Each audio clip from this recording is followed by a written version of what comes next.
just to understand really, how much of money do you think is out there that could come into the country in the next few years if this does take place? Because obviously this is not a new thing. SEBI has been contemplating opening up REITs or setting up the framework for past 5 years now.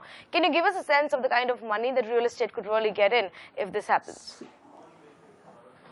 So it's very difficult to estimate money flowing into REITs, because it has to be first accepted by the investors.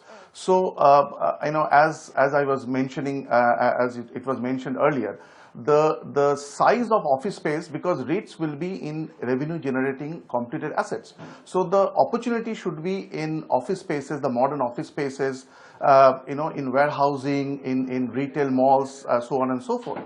So I would say that only office space would be anywhere between 340 to 370 million square feet. So that's the office size that we are looking at, the modern offices.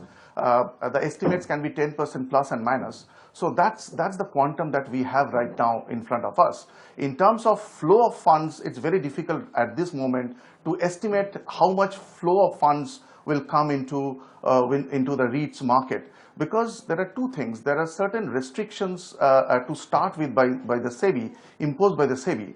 One is as far as the investors are concerned. So in initial phase, the investors will be HNIs and institutions.